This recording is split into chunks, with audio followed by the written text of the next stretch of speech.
All right, a couple of weeks ago, I did a video where I kind of showed you my first 10 years of savings and what I ended up with. And in that video, I talked about the importance of starting early, and that is certainly true.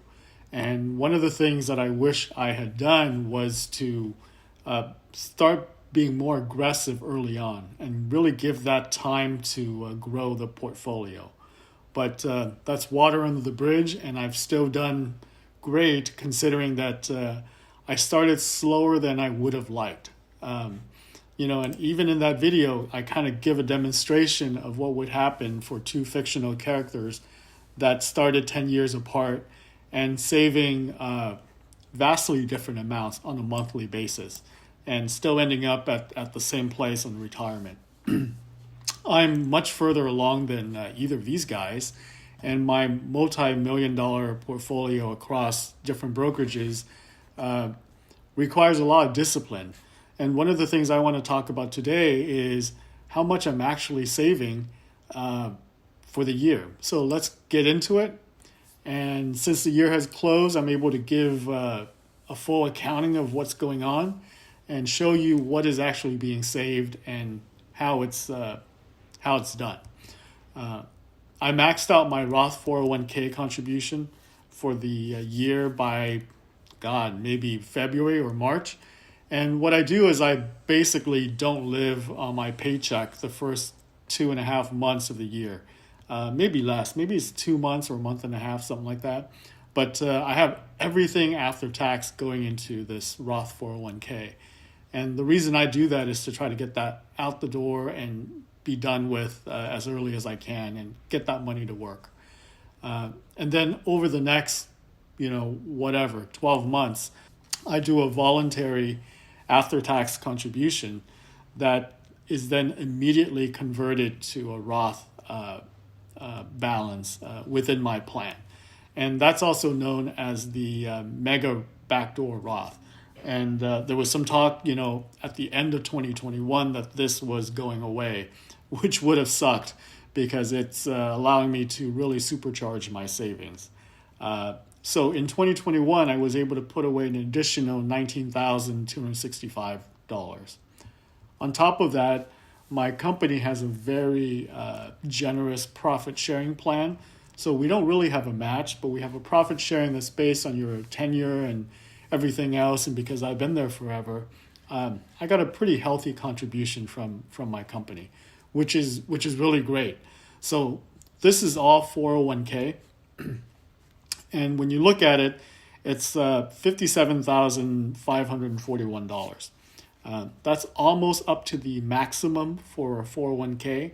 So there's the traditional max contribution, which is this one, the 19.5 for 2021. This is going up to 20,500 in 2022. But traditionally, that's what people are thinking about. But really what's happening in a 401k is that there's another max that is up to 58,000 for 2021. That includes things like your own contribution, your employer match, your employer profit sharing, and any after-tax voluntary contribution you add in. So when you add up all of those sources, you can get up to 58,000. So I got really close, which is great. So it's a way to just supercharge your savings. Now, I put the type of contribution here because I think this is important to talk about. The first two categories here, the regular contribution and the voluntary kind of mega backdoor Roth, are both Roth types. So these will grow tax-free, but I do pay taxes on the way in.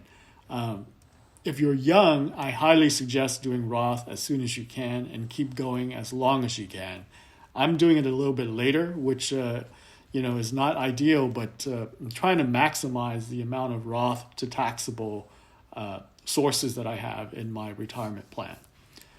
On the profit sharing or even a match, if your company has one, that will always go in as a traditional contribution. So this will be taxed, including the growth when you take it out, right? And there's nothing you can really do about that.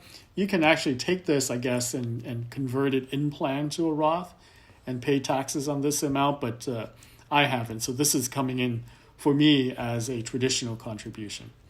The next one is I have an individual Roth IRA, and the contribution limit in 2021 was $6,000. And the way that I did this was via a backdoor because my income is too high to contribute directly.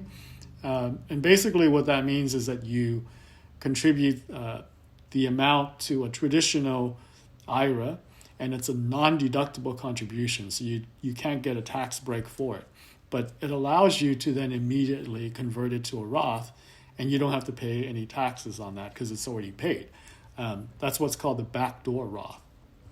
And then on top of that, I'm saving into an after-tax brokerage account, and in 2021, I contributed $15,000 to that.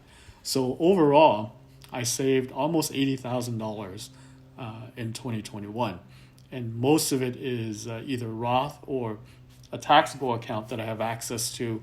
And even though this is taxable, the tax is really minimal. It's really only on the dividends as it's being paid, and once you start taking money out when you sell, you're going to be taxed at long-term capital gains. So it's actually pretty favorable. If you were to rank the tax benefits of these accounts, Roth would be the best one to have, obviously, but then right behind it would be the taxable one. And then I think lastly is